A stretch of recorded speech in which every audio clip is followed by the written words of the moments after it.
Bonjour à tous. Alors, on va continuer le cours d'anatomie oculaire là où on l'avait laissé en classe. Pour le cours d'anatomie oculaire, si vous vous souvenez, hein, donc on avait déjà fait toute cette première partie et on s'était arrêté à l'orbite.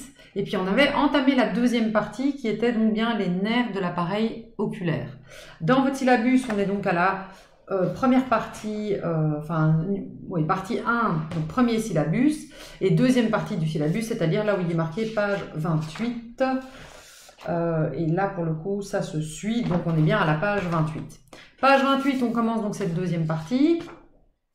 Page 29, on avait déjà fait, si vous prenez votre syllabus, où on avait donc rediscuté des différents nerfs. On l'a vu aussi en physio et en anatomie, donc on ne va pas rester longtemps là-dessus. À nouveau, on a ici la racine de nos différentes paires de nerfs crâniens.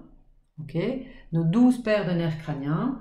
Et donc on vous redit, voilà, la majorité des nerfs innervant l'œil sont issus des nerfs crâniens provenant du tronc cérébral. Okay. Et on verra d'ailleurs que on a pour l'orthosympathique qui va donc jouer sur la contraction ou la dilatation de la pupille, et en l'occurrence ici la dilatation puisqu'on est dans l'orthosympathique.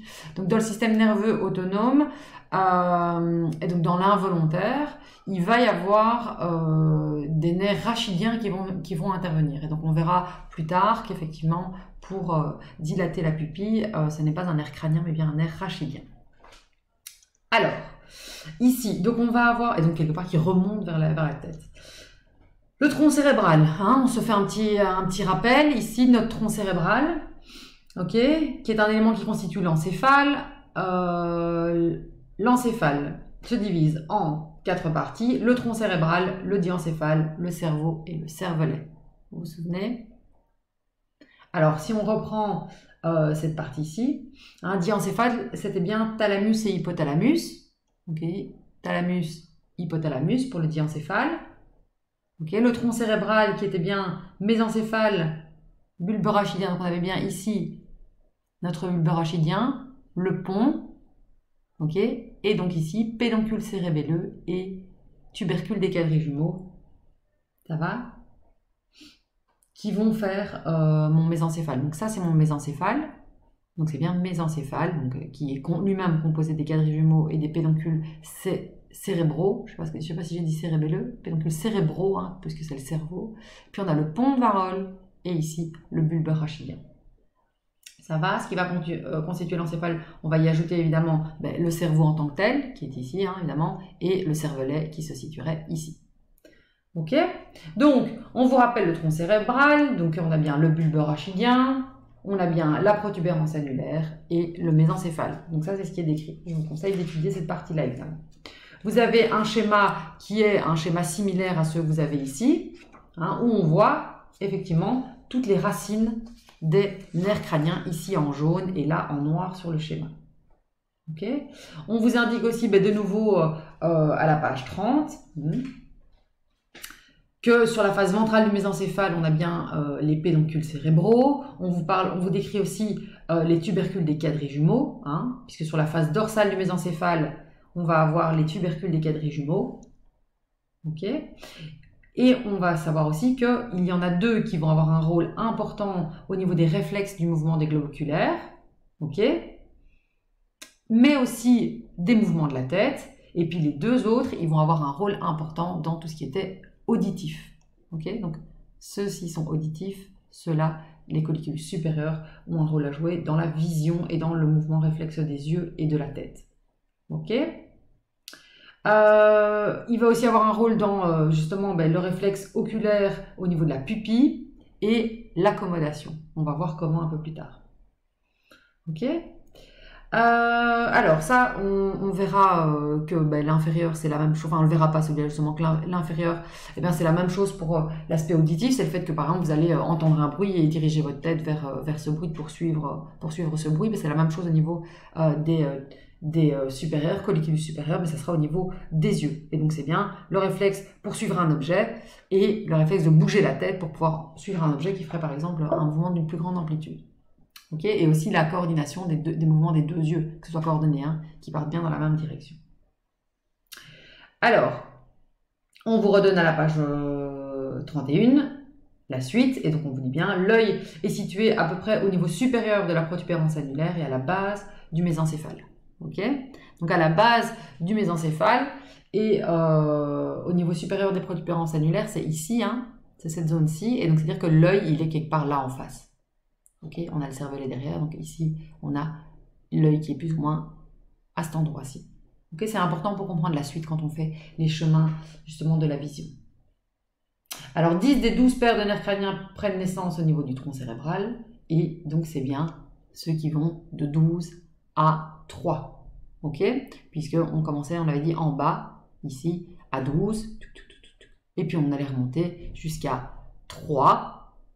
Où est-ce qu'il est? Ici sur mon schéma, voilà, ici le 3. Et donc l'idée c'est de dire qu'en fait si on remonte plus haut, ici il n'y a plus d'insertion au niveau du tronc cérébral. Hein. L'insertion elle va directement au niveau du cerveau. Et donc ici on va voir justement l'insertion et la racine de tous ces nerfs. Mais ce qui va nous intéresser ici dans la racine, j'ai oublié de mettre en plein écran, tiens.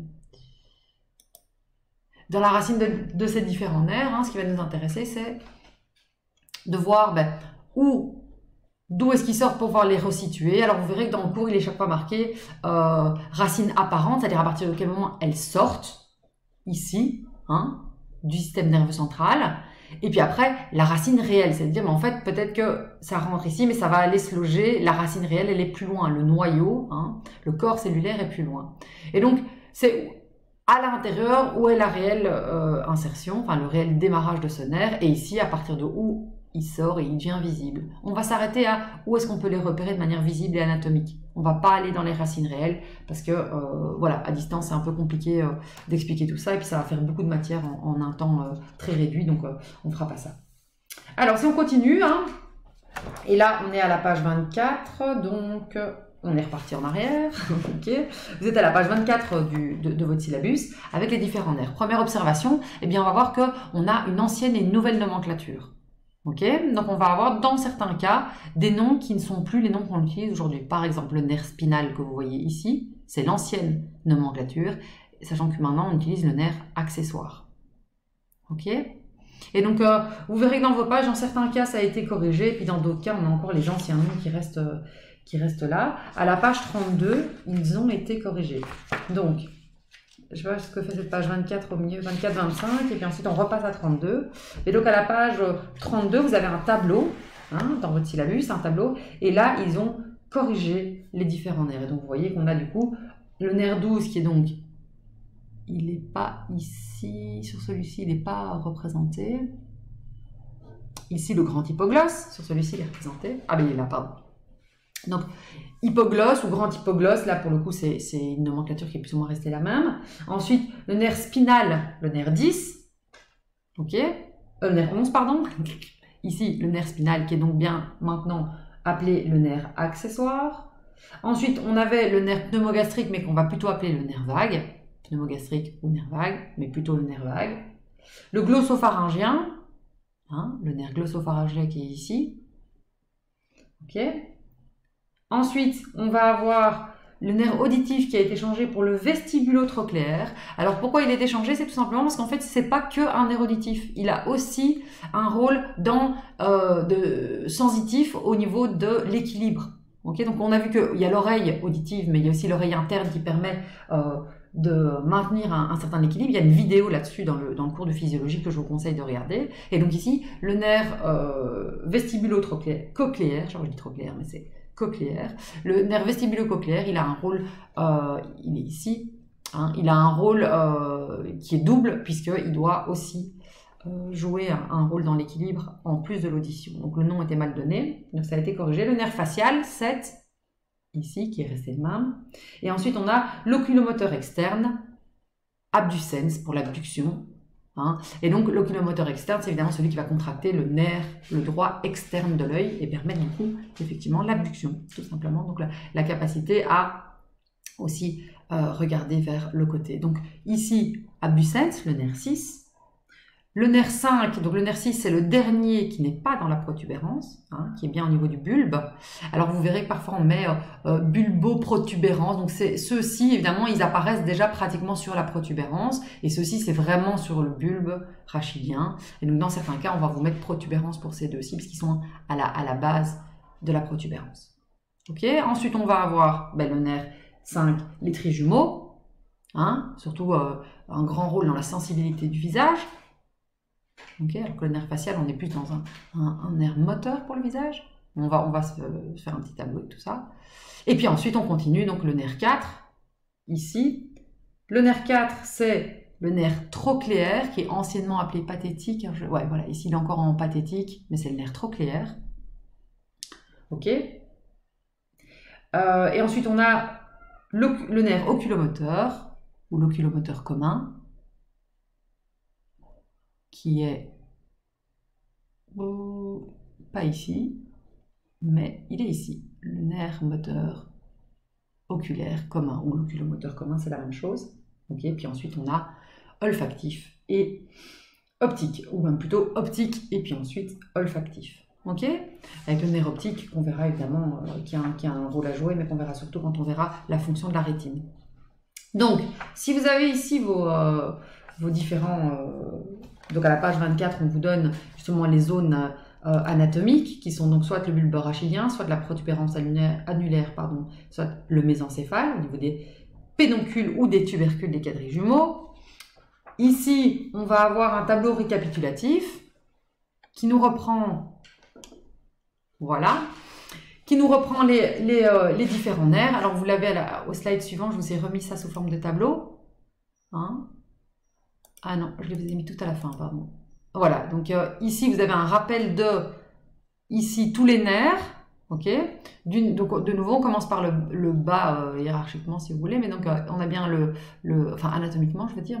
Donc, on a bien ici la paire 12, 11, 10, 9 et on continue comme ça. Ceux qui sont soulignés, c'est ceux qui ont un rôle à jouer évidemment dans la vision et donc qui vont nous intéresser. Premièrement, nerf optique, évidemment. Ensuite, le nerf oculomoteur, hein, puisque tout simplement, il va aller innerver le droit interne, le droit supérieur, le droit inférieur, le petit oblique, et il y a une petite branche qui va se dissocier et aller innerver le releveur de la paupière. Okay. On va voir qu'il a aussi un rôle à jouer dans le diamètre de la pupille et la courbure du cristallin, puisqu'il va y avoir une ramification hein, qui va longer donc l'oculomoteur pour aller vers le corps ciliaire okay, et la pupille.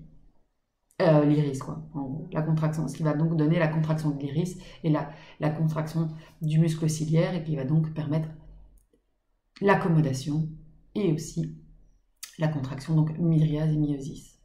Ok. En l'occurrence ici, ça va être le myosis. Hein, on verra ça plus loin, justement que c'est plutôt le parasympathique qui va suivre cette voie-là. Je vous ai dit, l'orthosympathique, il part plutôt d'un nerf rachidien. Et on va voir comment est-ce qu'il arrive dessus. Il passe aussi par le nerf ciliaire et il ne va pas longer l'oculomoteur. Vous verrez ça après. Ensuite, on a ici le nerf 4, ok, nerf trochléaire, le grand oblique, hein, trochlée, ça passe par le grand oblique ici. Il innerve uniquement d'ailleurs le grand oblique. Ensuite, on va avoir tout ce qui est sensibilité de la face et de l'œil, et puis alors la partie gustative, mais donc c'est pas spécialement ça qui nous intéresse, et il y a une petite partie motrice, ici c'est un nerf mixte, et donc il y a une petite partie motrice qui est de la mastication.